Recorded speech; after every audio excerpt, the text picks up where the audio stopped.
그러므로 나의 사랑하는 자들아, 너희가 나 있을 때뿐 아니라 더욱 지금 나 없을 때에도 항상 복종하여 두렵고 떨림으로 너희 구원을 이루라. 너희 안에서 행하시는 이는 하나님이시니 자기의 기쁘신 뜻을 위하여 너희에게 소원을 두고 행하게 하시나니. 오늘 주보음은 제목이 착한 구원 두 번째 이렇게 돼 있어요. 첫 번째는 1장에서 우리가 몇 주 전에 수요일 때 말씀을 나눴습니다.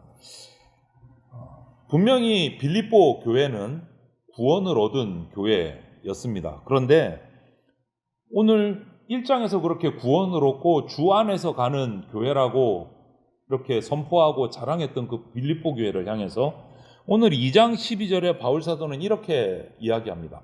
항상 복종하여 두렵고 떨림으로 너희 구원을 이루라. 이렇게 말해요. 이것만 보면 아니 1장에서 분명히 구원받았다고 칭찬하고 자랑하고 했는데 아닌가? 그게 아닌가 하는 생각이 드는데 빌립보 교회가 구원받지 못한 게 아니에요. 구원받지 못한 교인들이 많은 것도 아니에요. 그럼 이 또 구원을 이루라, 두렵고 떨림으로 구원을 이루라, 이 사도 바울의 말은 뭘까? 다른 뭔가 의미가 있는 거겠죠. 그것을 우리가 살펴보려고 합니다. 분명히 빌립보 교회는 구원받은 교회예요. 구원받은 그리스도인들이 공동체로 모여서 그 삶을 살아가고 있어요. 보면 바울을 향해서 한 일만 봐도 그것을 볼 수가 있어요. 감옥에 있는 바울을 위해서 옥바라지할 사람을 로마까지 보내서 옥바라지까지 했어요. 에바브로 디도를 보내고 또 그 전에 바울이 선교여행을 하는 동안에도 선교 헌금을 모아가지고 끊임없이 바울의 선교를 지원했던 교회가 빌립보 교회예요. 감옥 생활 또 고통에 대해서 함께 동참하고 함께 구원했던 교회가 빌립보 교회예요. 그 핍박 가운데서도 선교의 활동에 바울을 위해서 동참한 교회예요. 그게 쉽게 되는 게 아니에요. 구원에 대한 확신이 있고 열정이 있기 때문에 함께 동참을 하는 거죠. 그래서 바울은 1장에 보면 그들이 하고 있는 일들을 하나님이 시작하신 일이다 이렇게 표현하기도 했어요.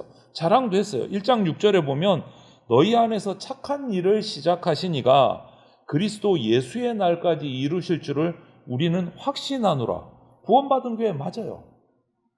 구원받은 교회 맞아요. 그리고 좀 더 자세히 그 1장 6절 앞뒤로 3절부터 8절을 이렇게 살펴보면 바울이 얼마나 빌립보 교회를 사랑하는지도 알 수 있어요. 그리고 다른 교회에 많은 서신서들을 보냈는데 그 어떤 다른 교회에 보낸 서신서보다 이 빌립보 교회에 보낸 이 말씀이 가장 강하고 확실해요. 강하고 확실해요. 이것만 봐도 분명히 빌립보 교회는 구원받은 성도들의 모임이에요. 맞아요. 그렇기 때문에 오늘 2장에 와서 바울 사도가 말하고 있는 이 구원을 이루라. 이 구원은 우리가 일반적으로 말하는 예수님 믿는 이제 예수님이 내 주인이야 이렇게 믿고 천국의 소망을 가지는 그런 구원이 아니고 그것을 뛰어넘어서 또 한 단계 업그레이드된 차원, 다른 차원의 구원을 바울이 빌립보 교인들에게 얘기한다는 것을 우리가 알 수 있게 돼요. 그러면 바울은 이 구원의 두 번째 이 의미를 어떻게 설명하고 있는가?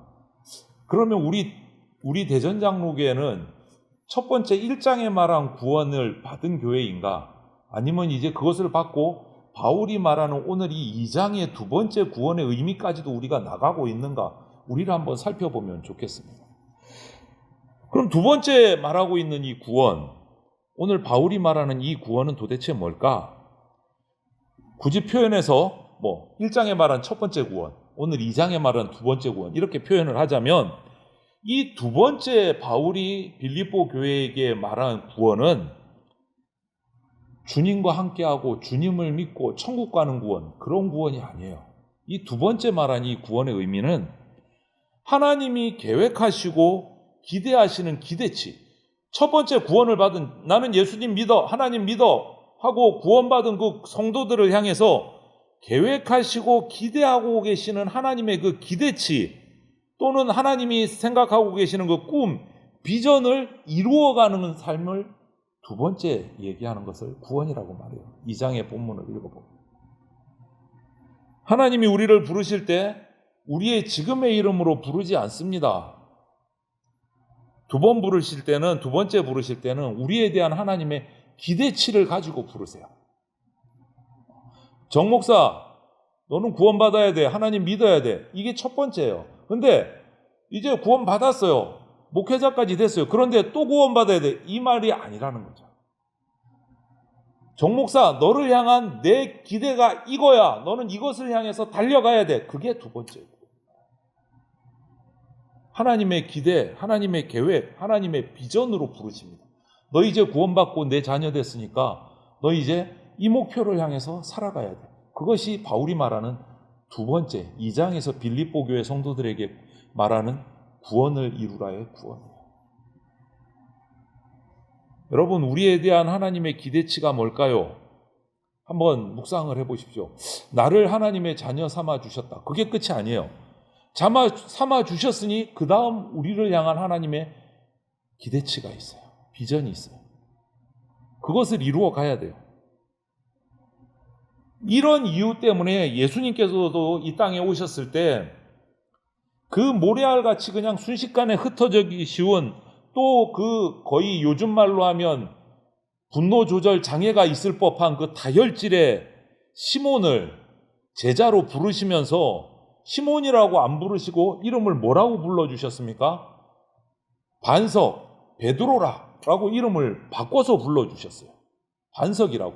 그 울컥하고 터져나오는 그 화를 주체하지 못하는 그 시몬을 제자로 부르시면서 너 반석이야, 베드로야, 이름을 바꿔서 불러주셨어요. 정말로 베드로, 그 시몬이 반석 같아서 베드로 반석이라고 불러주셨을까요? 아니요. 앞으로 이 시몬이, 다혈질 시몬이 어떻게 바뀔 것을 상상하시면서 기대하시면서 반석, 베드로다라고 불러주신 거예요. 또 한 사람 볼까요?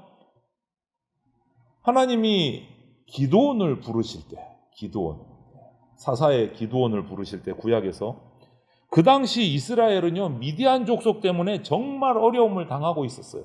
농사 지어놓으면 추수 때가 오면 싹 다 빼앗아가고 아무것도 남는 것이 없고 정말 고통을 당하던 그 당시에 이 고통받는 이스라엘을 구원하시기 위해서 하나님은 기드온이라는 사람을 택하셨습니다.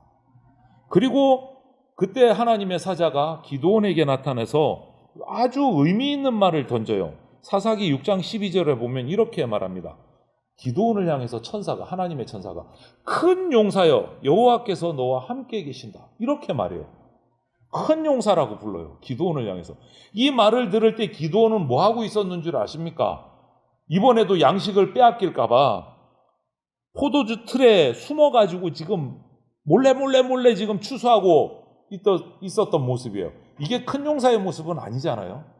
그런 기드온에게 나타난 큰 용사요 라고 부르셨어요. 기드온은 큰 용사가 아니에요. 그의 표현처럼 기드온 자신도 이렇게 표현을 했어요. 나의 집은 므낫세 중에 극히 약하고 나는 내 아버지 집에서 가장 작은 자입니다 라고 표현을 했어요. 천사가 그렇게 큰 용사라고 부르니까 나는 큰 용사 아닌데, 나 제일 작은 집 가문에서도 제일 끝이에요. 큰 용사 아니에요. 이렇게 말하는 거예요. 그런데 하나님은 천사를 통해서 큰 용사요 이렇게 부르셨어요. 뭘까요? 하나님이 그렇게 부르신 이유가 뭡니까? 실제는 큰 용사가 아닌데도 불구하고 기드온을 큰 용사로 왜 부르셨을까? 그 이유는 하나님께서 미래를 통해서 상상하고 있는 기드온의 모습을 지금 부르신 거예요. 지금은 포도주 틀에 숨어서 그 양식 조금 안 뺏겨볼 거라고 숨어서 추수하고 있는 그 기드온을 이스라엘의 큰 용사를 삼으시겠다라고 비전을 선포하신 거예요. 여러분, 그런 의미에서 볼 때 다혈질 시몬을 반석 베드로라고 부르신 것과 숨어서 추수하고 있는 그 기드온을 큰 용사라고 부르신 이 모든 것이 다 이제 시몬이 베드로가 되어야 되는 것이고 기드온이 큰 용사가 되어야 그 되는 하나님의 비전을 선포하신 거예요. 그게 이루어가야 되는 구원인 거예요. 우리를 부르셨으면 이제 우리가 이루어가야 될 하나님의 기대가 있다라는 거예요. 나 이제 하나님 믿고 구원 받았으니까 끝. 이대로만 살다가 난 천국 가면 돼. 이게 아니다라는 거예요. 이게 아니에요. 이처럼 하나님께서는요, 늘 장래, 미래로, 상상력으로, 비전을 가지고 우리를 부르십니다. 오늘날 저와 여러분에게도 동일합니다. 큰 용사가 되는 것은 하나님이 가지고 계신 기도원을 향한 상상이고 비전이고 기대치였어요. 그 말을 바꾸자면 오늘 바울이 그가 이루어야 할 구원인 거예요. 너희가 구원을 이루라. 이처럼 하나님은 우리 각자를 향한 계획을 가지고 계시고 비전을 가지고 계시고 그곳으로 우리를 부르십니다. 우리가 그것을 이루기를 원하십니다. 그것을 오늘 두 번째 구원이라고 바울은 얘기하는 거예요. 두 번째. 예수 믿고 주님과 동행하게 되는 것 첫 번째. 두 번째는 믿고 나서, 첫 번째 구원 받고 나서 하나님의 뜻을 깨닫고 그 비전을 향해서 달려가는 삶을 살아가는 것. 그게 두 번째. 문제는 그런데 부름받은 우리에게 있죠. 왜? 우리는 기본적으로 좀 두려워해요. 멈칫멈칫 뒤로 물러서요. 왜 그렇습니까? 내가 갖고 있는 연약함, 온전치 못함, 이런 것들이 있기 때문에 두려운 거예요. 하나님 그거 나 못해요. 내가 그걸 어떻게 해요? 기도원처럼 그러는 거예요. 나 제일 작은 사람이에요. 못해요. 그게 우리 문제죠. 기도원의 경우를 한 번 더 깊이 보면 응답하고 싶었지만 약하다고 표현을 했어요. 자기가 솔직히 약하니까. 그런데 하나님이 아주 의외의 말씀을 사사기 6장 14절에서 그렇게 자기를 나는 아무것도 아니에요 하는 기도원에게 하신 말씀이 이런 말씀을 하셨어요. 너는 가서 이 너의 힘으로 이스라엘을 미디안의 손에서 구원하라. 내가 능력 줄게. 미디안의 손에서 이스라엘을 구원해. 그게 아니에요. 너의 힘으로 가서 이스라엘을 미디안의 손에서 구원하라. 이렇게 말씀하세요. 사사기에 보면 너의 힘으로. 조금 이상하지 않습니까, 여러분? 너의 힘으로 이스라엘을 구원하라. 기도원의 힘으로 싸우라는 거예요. 이 말씀 그런데 너무너무 중요한 말씀이에요. 이 말은 기도원뿐만 아니라 오늘날 그리스도인이 저와 여러분에게도 주시는 말씀이에요. 너희가 가지고 있는 힘이 약하든 크든 관계없이 하나님은 그것만으로 충분하다. 내가 너를 큰 용사로 불렀으니까 네가 뭐 막내든 꼴찌든 힘이 없든 그거 아무 상관없어. 내가 너를 불렀어. 그걸로 충분하다라는 거예요. 하나님께 부름받은 자, 그걸로 충분하다는 거예요. 여러분, 저와 여러분이 가지고 있는 힘은요, 하나님이 역사하시기에 아주 충분한 능력이라는 거예요. 하나님이 역사하시기에. 하나님이 우리를 사용하시는 이유는요, 우리가 가지고 있는 어떤 외적인 조건, 권세, 능력, 힘, 여기에 달려있지 않다라는 거예요. 우리가 하나님을 향한 마음, 전심을 품기만 하면 하나님은 모든 것을 다 받아주십니다. 내 전심만 드리면 돼요. 그게 전심이 요만하든지 이만하든지 상관없이 내 전심을 하나님께 드리기만 하면 그걸로 충분하다라고 말씀하시는 거예요. 그걸로 충분하다. 여러분, 주님이 우리에게 원하시는 거는요, 우리의 최선이요. 네가 할 수 있는 최선이 뭐야? 그것만 해. 그것만으로 충분해. 라고 말씀하시는 거예요. 그래서 기드온에게 너의 힘으로 가서 이스라엘 백성을 미디안으로부터 구원하라. 그 힘만 있어도 충분해. 라고 말씀하시는 거예요. 여기서 말한 가서 너의 힘으로는 우리의 최선을 말하는 겁니다. 우리의 최선을. 그냥 한두 번 시도하다 끝나는 게 아니고 능력은 약하고 안 될 것 같지만 계속 실패할 수도 있지만 계속해서 시도하라는 거예요. 계속해서 시도하라. 바울은 빌립보 교회에 이것을 강조하는 거예요. 이것을 강조하는 거예요. 구원을 이루라. 여기서도 또 문제가 있죠, 우리에게. 실제로는 최선을 다해요. 우리 성도들 최선을 다합니다. 그런데 낙심할 때도 있고 실패해서 절망할 때도 있어요. 최선을 다했는데. 그럼 왜 이런 현상이 벌어질까? 너의 힘으로 가서 하라 그래서 최선을 다했는데 안 돼. 예수님 믿고 노력해보지만 안 돼. 왜 그럴까요? 크게 두 가지로 우리가 볼 수 있어요. 성경에서 보면 아직도 온전하지 못한 철없는 그리스도인이라서. 저와 여러분. 그런 결과를 볼 때가 있어요. 정말 주님의 사랑이 뭔지 아직 몰라서 체험하지 못해서 실패할 때가 있어요. 또 한 가지는 예수 믿는다고 하고 예수님 믿는 삶을 살고 철저히 산다고 하는데 아직도 옛날의 세계, 세상적인 세계관에 아직도 벗어나지 못하고 거기 잡혀 있어서 성경적으로 훈련되지 못해서 이런 결과가 나올 때가 있어요. 열심히 하는데 세상적인 방법을 동원해서 열심히. 그러면 결과가 안 나오는 거예요. 실패하는 거예요. 쉬운 말로 하면 아직도 영적으로 성장하지 못한 그리스도인이기 때문에 그렇습니다. 그래서 쉽게 지치고 쉽게 포기하고 마는 거예요. 그렇다면 어떻게 해야 이 두 번째 하나님의 비전을 이루는 구원을 우리가 이루기 위해서 쉼 없이 계속 나갈 수 있을까? 그 비밀을 바울은 오늘 12절에서 두렵고 떨림으로 이렇게 얘기해요. 두렵고 떨림으로 구원을 이루라. 두렵고 떨림이 뭘까 도대체? 여기서 구원을 이루기 위해서 최선을 다하는 힘이 바로 여기서 나오는데 이 두렵고 떨림은요. 예수 그리스도께서 날 위해 죽어주셨다. 예수 그리스도께서 지금도 나를 위해서 하나님 우편 보좌에서 중보하고 계신다. 그것을 절실하게 경험하면 내가 가만히 있을 수가 없는 거예요. 예수님이 날 위해 죽어주셨는데. 떨릴 수밖에 없고 두려울 수밖에 없는 거예요. 경외함이에요. 경외함.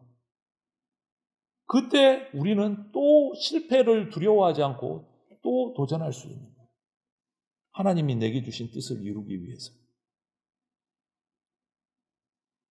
나를 위해서 죽으신 주님을 바라보면서 나를 위해서가 아니고 주님을 위해서 살고 싶은 마음이 생기면 그것이 두렵고 떨림으로 구원을 이루어가는 힘이 되는 거예요. 나를 위해 사는 게 아니고 주님을 위해 살고 싶어져. 그리고 그렇지 못한 내 모습이 발견되면 막 스스로 속상하고 답답한 거예요. 그때 그리스도인의 오기가 발동이 됩니다. 매일 넘어지고 깨지고 부서지지만 그러면 다시 도전할 오기가 생기는 거예요. 내가 주님을 위해서 살아야 되는데 이거밖에 못 살아? 오기가 생기는 거예요. 바울 역시 그래요. 바울이 그것을 경험했기 때문에 빌립보 교인들에게 이런 권면을 하고 충고를 하는 거예요. 여러분, 바울 자신은 늘 패배하는 모습이었어요. 늘 그래서 바울은 자기를 뭐라고 표현합니까? 나는 죄인 중에 괴수다, 두목이다. 자기를 그렇게 그냥 너무너무 악하게 얘기를 해요. 그리고 또 어떻게 말합니까? 무한히 몸부림치면서 자기 몸을 스스로 채찍을 들고 자기 몸을 몰아붙여서 자기를 하나님 말씀 앞에 굴복시킨다. 매일 나를 쳐서 복종시킨다. 이렇게 표현을 해요. 바울은 몸부림을 친 거예요. 뭔가 잘한 게 아니고 몸부림을 쳤다고 표현을 해요. 바울은. 왜요? 주님을 위해 살고 싶어서. 주님을 위해 살고 싶어서 몸부림을 쳤다. 그렇게 살아온 결과 기적이 일어나고 교회가 세워지는 역사들이 일어난 거예요. 바울을 통해서. 여러분, 그것이 하나님의 특별한 역사예요. 하나님이 넣어주시는 특별한 능력과 힘이에요. 여러분, 우리가 주님께 사로잡힌 비전으로 살아가는 사람이 되는 그 순간부터 우리가 가지고 있는 인간적인 능력, 어떤 도구 이런 거 중요하지 않습니다. 하나님은 우리 능력으로 일하시는 분이 아니에요. 그럴 것 같으면 석박사들을 12제자 삼으셨겠죠. 왕족들을 12제자 삼으셨겠죠. 안 그러셨잖아요. 하나님의 능력으로 일하십니다. 우리의 능력으로 일하지 않으세요. 이것을 히브리서 기자는 믿음의 상상력이라고 표현하는데 우리가 너무 잘 아는 말씀이에요. 히브리서 12장 1절에 이런 말씀을 하고 있어요. 믿음은 바라는 것들의 실상이요. 이거 상상력이죠. 보지 못하는 것들의 증거니라. 하나님의 비전, 하나님의 계획하시면 우리 눈에 안 보여요. 그런데 하나님이 우리를 들어 쓰시면 그 일이 일어나요. 이루어집니다. 그것이 구원이에요. 여러분, 우리는 이렇게 되면 명령할 수 있습니다. 어두운 세상을 향해서 외칠 수 있다라는 거예요. 우리의 이 열망이 하나님께 사로잡힌 하나님의 것이 되면 세상을 향해서 호령할 수 있습니다. 창세기에서 말씀하신 세상을 정복하고 다스릴 수 있는 힘이 우리 가운데 생깁니다. 그리고 그 호령 가운데 실제로 세상은 움직일 수밖에 없어요. 주님도 이것에 대해서 우리에게 분명히 말씀하셨잖아요. 요한복음 15장 7절에 천천히 읽어드릴게요. 오늘 빌립보서 말씀을 묵상하면서 들어보세요. 너희가 내 안에 거하고 내 말이 너희 안에 거하면 무엇이든지 원하는 대로 구하라. 그리하면 이루리라.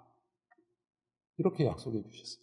우리가 주님을 위해서 살고 바울처럼 쳐서 복종시키기까지 내가 주님처럼 살고 싶어. 주님 뜻대로 살 거야. 라고 할 때 하나님이 우리 구하는 모든 것을 들어주신다. 오늘 이 빌립보 두 번째 구원에 관해 외치는 이 사도 바울의 말씀을 우리가 기억하면서 하나님의 상상력과 비전을 내 삶 속에서 이루어가는, 실천해가는 열정적인 그리스도인이 저와 여러분이 다 되어서 착한 구원을 이루어가는 복된 성도들 다 되시기를 주님의 이름으로 축원을 드립니다. 아멘.